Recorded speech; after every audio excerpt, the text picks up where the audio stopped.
English నేర్చుకోవడం అనర్గళంగా మాట్లాడడం మీ కల? వెంటనే కాల్ చేసి క్లాసెస్‌కి రిజిస్టర్ అవ్వండి.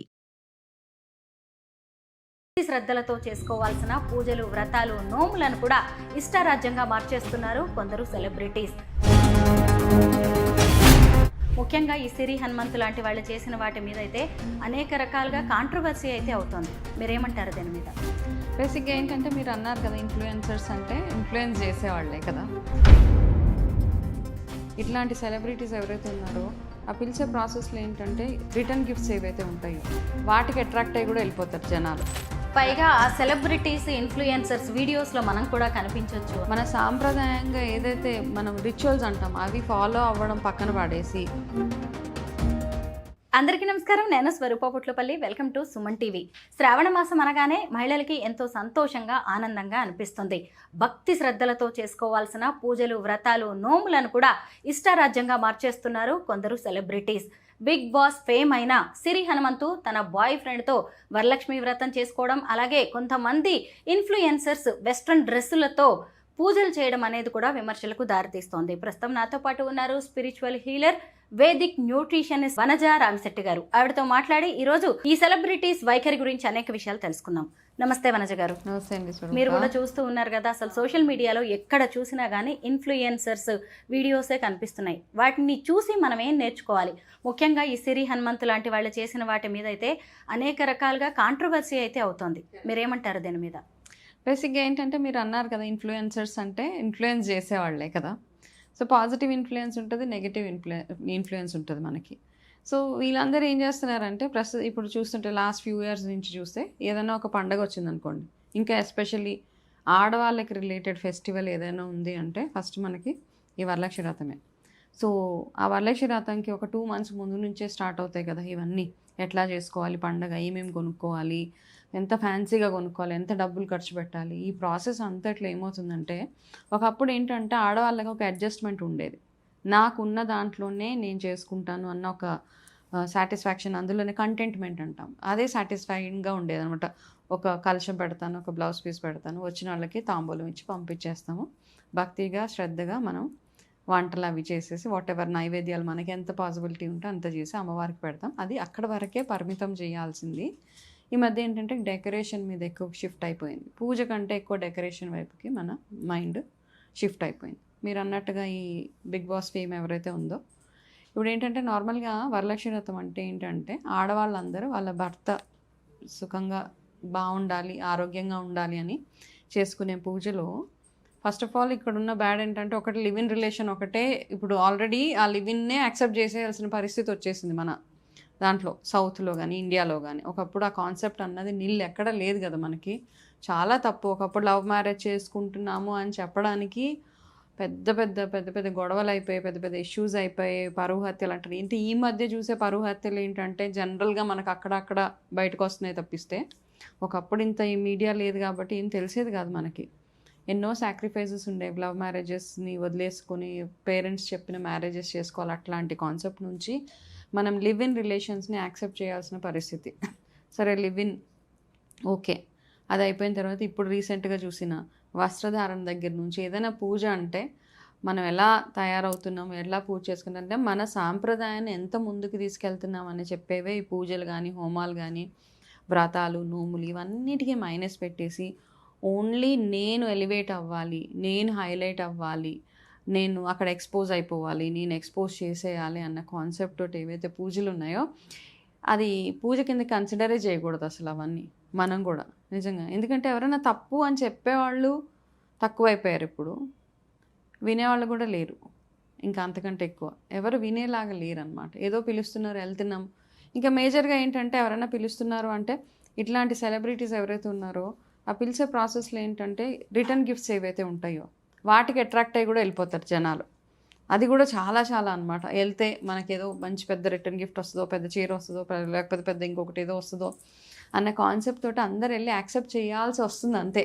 పైగా ఆ సెలబ్రిటీస్, ఇన్ఫ్లుయెన్సర్స్ వీడియోస్లో మనం కూడా కనిపించవచ్చు అని, మనం కూడా కనపడవచ్చు, వెళ్ళొచ్చు, ఇవన్నీ అండి. వీటి వల్ల ఏంటంటే మన సాంప్రదాయంగా ఏదైతే మనం రిచువల్స్ అంటాం అవి ఫాలో అవ్వడం పక్కన పడేసి మనం అన్ని కొత్త పద్ధతులు అనమాట, ఎక్కడ లేని పద్ధతులు ఇవన్నీ. ఇప్పుడైతే ఏవేవైతే లేటెస్ట్గా వస్తున్నాయో కలశం పెట్టడం దగ్గర నుంచి పిన్ స్టెప్లర్లు కొట్టేస్తూ ఉన్నాం మనం పందిర్లకి.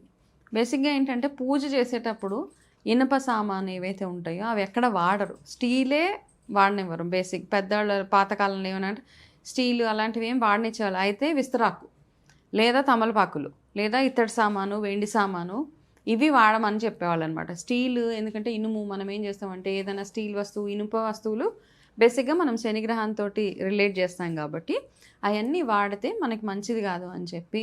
కానీ ఈ మధ్య ఏం చేస్తామంటే ప్రతి ఒక్క విగ్రహంలో ఈ ఐరన్ ఉంటుంది, స్టాప్లర్ పిన్స్ ఉంటాయి, ప్లాస్టిక్ ఉంటుంది, దూదు ఉంటుంది, పనికిరాని పాత బట్టలన్నీ గుచ్చేసి ఇప్పుడు అమ్మవారి విగ్రహాలకి అవన్నీ చూడండి అసలు ఆ లోపల ఒకసారి కట్ చేసి చూస్తే ఏదేదో గుచ్చేస్తున్నారు. అవన్నిటిని తెచ్చి మనం పూజ చేస్తున్నాం.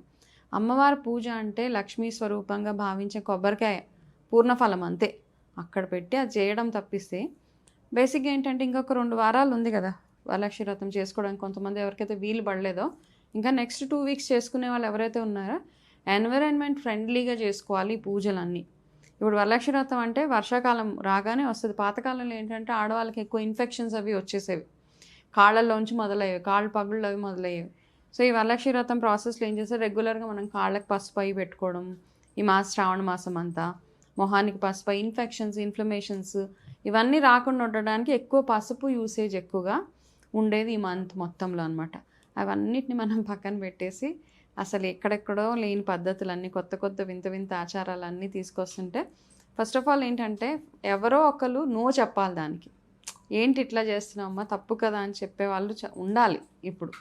అట్లా ఉంటేనే మన సాంప్రదాయాన్ని మనం ముందుకు తీసుకెళ్ళగలుగుతామని నా ఉద్దేశం అండి.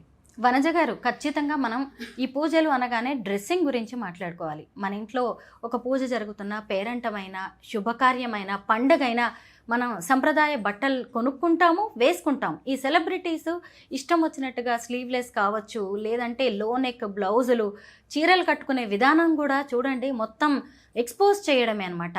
మామూలుగా అసలు ఈ వరలక్ష్మి వ్రతం కావచ్చు, శ్రావణ మాసం పూజలు అంటే అమ్మవారి స్వరూపంగా మనం ఆడవాళ్ళని చూస్తాం. మరి ఇలాంటి డ్రెస్సింగ్ చూసి ఎవరు ఏం నేర్చుకోవాలి? ఇలాంటి డ్రెస్సింగ్స్ బేసిక్గా ఏంటంటే అమ్మా, ఇది నార్మల్గా ఎవరు చూసినా ఇప్పుడు పండగలకి డ్రెస్సింగ్ అనే కాదు, ఈ మధ్య ఆడపిల్లలు ఎక్కడ చూసినా ఎంత ఎక్స్పోజ్ చేస్తే అంత మంచిది అంటే అంత హైలైట్ అవుతామన్న ఒక కాన్సెప్ట్. బేసిక్గా ఏంటంటే కోపం వస్తుంది చాలామందికి, మనం తిడితే కోపం పడే ఆడపిల్లలు చాలామంది ఉంటారు. ఏంటంటే మనకు సెల్ఫ్ రెస్పెక్ట్ అని మాట్లాడుతూ ఉంటారు. సెల్ఫ్ రెస్పెక్ట్ ఫస్ట్ ఎక్కడొస్తుందంటే మనం కవర్ చేసుకోవడంలో సెల్ఫ్ రెస్పెక్ట్. అక్కడి నుంచి మీ సెల్ఫ్ రెస్పెక్ట్ రావాలి.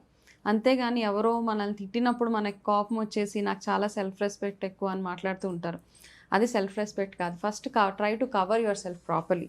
మీ వస్త్రధారణ సరిగ్గా ఉంటే ఆడవాళ్ళు ఏంటి ఎంత క్లోజ్డ్గా ఉంటే అంత హుందాగా ఉంటారు అంతే చూడ్డానికి. అప్పుడే మీరు అట్రాక్టివ్గా ఉంటారు. మిమ్మల్ని చూసి అవతల మనిషికి మర్యాద కలగాలి. అవతల మనిషికి మీతో ఒక మాట మాట్లాడాలంటే 1-2 సార్లు ఆలోచించాలి.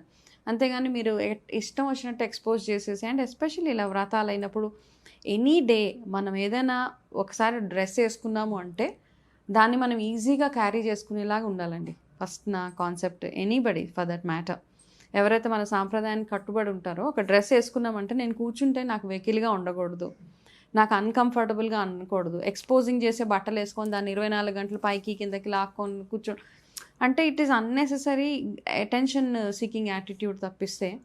అండ్ అది సాంప్రదాయంలో ఎక్కడుందండి అలాంటివన్నీ? బేసిక్గా ఏంటంటే మన పేరెంట్స్ నుంచి రావాలి ఆ డిసిప్లిన్ అన్నది. మనం ఎట్లాంటి వాతావరణంలో పెరుగుతున్నామో, లేక కొంతమంది ఏంటంటే పేరెంట్స్ బాగానే ఉంటారు, వాళ్ళ పిల్లలు చాలా లైట్ తీసుకుంటారు, పేరెంట్స్ని కూడా అసలు కేర్ చేయరు. అట్లాంటి పేరెంట్స్ కూడా ఇంకా వదిలేస్తారు, అబ్బా వీళ్ళకి చెప్పడం కంటే మనం నోరు మూసుకొని కూర్చోవడం బెటర్. అట్లా అయిపోయారు కదా ఇప్పుడు పిల్లలందరూ. టూ ఇండిపెండెంట్, వాళ్ళకి కావాల్సినట్టు వాళ్ళు తయారవ్వడము. అండ్ డ్రెస్సింగ్లో కూడా ఎవరు చెప్పేవాళ్ళు, డ్రెస్సింగ్ సెన్స్ కంప్లీట్గా జీరో. నిజమే. ఇవన్నీ చూస్తుంటే అసలు ఏం నేర్చుకోవాలి, వీళ్ళు నెక్స్ట్ జనరేషన్స్కి ఏం తీసుకువెళ్తున్నారు అనేది కూడా భయంగా, బాధాకరంగా అయితే అనిపిస్తోంది. 100%. మీరు అన్నది కరెక్టే. ఎవరో ఒకళ్ళు వీటినైతే ఖండించాల్సిన అవసరం ఉంది. మనం ఏ పూజ చేసినా, ఏ వ్రతం చేసినా, ఏ నోము చేసినా అది దానికి కూడా ఒక పద్ధతి ఉంటుంది. ఏ విధానంలో చేస్తున్నామో అనేది కూడా ఇంపార్టెంట్. ఆ పద్ధతిని బట్టే ఫలితం ఉంటుంది. పండితులు కూడా అదే చెబుతున్నారు. Thank you so much Vanaja గారు.